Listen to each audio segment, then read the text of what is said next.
supaya tidak ada action. Saya ingin katakan pada saudara, pujian dan penyembahan itu merupakan momok bagi iblis. Iblis tidak akan pernah berani ketika ada umat Tuhan yang memuji-muji Tuhan. Demikian juga saudaraku, ketika iblis melihat ada seorang percaya di mana di dalamnya ada roh Allah, dia sudah memegang janji Allah dan dia mulai kelihatan mau bertindak, mau berjalan, mau melakukan sesuatu, maka seringkali informasi kata orang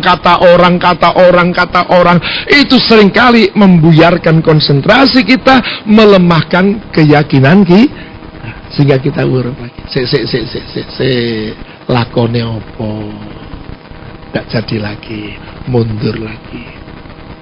Saudara yang dikasih dalam Kristus Yesus Tuhan, maka kalau mau saya terjemahkan lebih untuk mempermudah, bahwa sebenarnya keyakinan itu adalah merupakan siapa sesungguhnya diri kita ini. Adakah kita memang orang yang sudah melekat kepada Tuhan? Yohanes 15 ayat yang keempat dan yang kelima. Ini seringkali kalau kita memang orang yang seringkali ternyata kita ini jauh, kita merasa dekat tapi ternyata kita jauh. Ayo kita coba cek melalui firman Tuhan ini. Ya. Kalau sudah nempel saudara, apa yang kita takutkan lagi? Tinggallah di dalam aku dan aku di dalam kamu. Sama seperti ranting tidak dapat berbuah dari dirinya sendiri kalau ia tidak tinggal pada pokok anggur. Demikian juga kamu tidak berbuah jikalau kamu tidak tinggal di dalam aku. Akulah pokok anggur dan kamulah ranting-rantingnya. Barang siapa tinggal di dalam aku dan aku di dalam dia, ia berbuah banyak. Sebab di luar aku kamu tidak dapat berbuat apa-apa. Ini yang penting coba kita renungkan malam hari ini. Apakah kita ini adalah orang-orang yang punya keyakinan?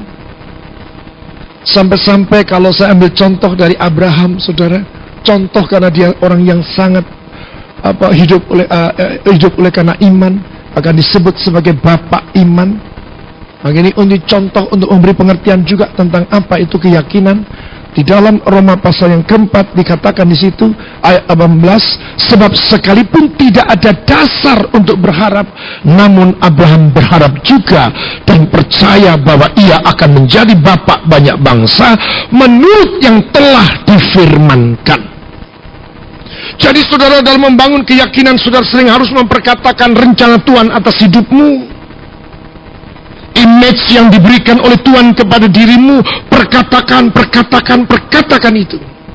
Demikianlah banyaknya nanti keturunanmu, imannya tidak menjadi lemah walaupun ia mengetahui bahwa tubuhnya sudah sangat lemah karena usianya telah kira-kira 100 tahun dan bahwa rahim Sarah telah tertutup.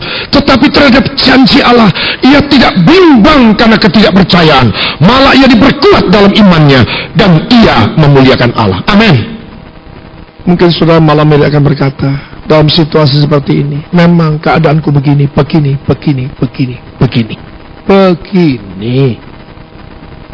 Nggak ada sesuatu yang aku bisa pakai untuk sebagai dasar untuk aku berharap. Nggak ada. Tetapi aku percaya kepada firman Allah, bahwa dia pasti akan meluputkan aku, bahwa dia pasti akan memulihkan keadaanku, bahwa pasti dia akan mengangkat diriku. Ini yang penting yang malam hari ini saudaraku yang perlu kita bangun. Karena Tuhan menghendaki supaya kita ini hidup oleh karena iman. Orang benar hidup oleh karena iman. Tuhan sedang punya proyek besar-besaran hari ini. Untuk memulihkan gerejanya, untuk menyatakan kemuliaan bukan kepada yang lain, tetapi kepada gerejanya, kepada tubuh Kristus. Tuhan akan memberkati gerejanya, Tuhan akan memberkati orang-orang percaya. Karena Tuhan sudah nggak sabar lagi untuk supaya terjadi kegenapan melalui kehidupan gereja, melalui kehidupan saudara. Ada banyak orang, bahkan dunia ini diberkati oleh saudara. Masalahnya sekarang Tuhan sedang menantikan agar iman saudara utuh, tidak cuil seperti mata uang. Dua sisi yang utuh. Ya, benih pun kalaupun kecil tapi utuh.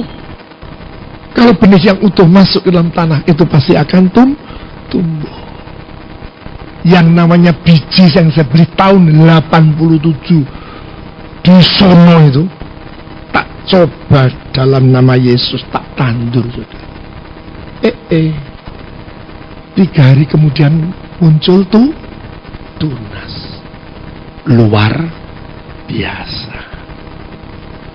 Saudara yang dikasih Tuhan, kita terima bukan benih itu, tapi benih firman Tuhan. Dia kekal. Dia kekal. Ayo berikan tepuk tangan. Haleluya. Firman Tuhan ya dan amin. Amin. Kita dilahirkan dari benih firman Tuhan. Amin. Oh, luar biasa. Sekali lagi, keyakinan itu bukan nekat, tetapi berani. Percaya, berani melangkah. Dan saya percaya, kalau saudara adalah orang-orang yang percaya kepada Tuhan, banyak firman Tuhan saudara pegang, dan saudara keyakinan akan firman Tuhan, percaya akan janji Allah, dan saudara mulai yakin bahwa oleh janji Allah saudara bergerak, Tuhan akan menyertai, saudara mulai bergerak. Saya terlalu percaya, hari-hari ini akan banyak di antara kita yang diberkati Tuhan. Maka saudara, ini perlu untuk kita renungkan kembali bagaimana sebenarnya keyakinan itu akan bekerja, akan sangat membuat setiap kita berani mengambil keputusan untuk melangkah.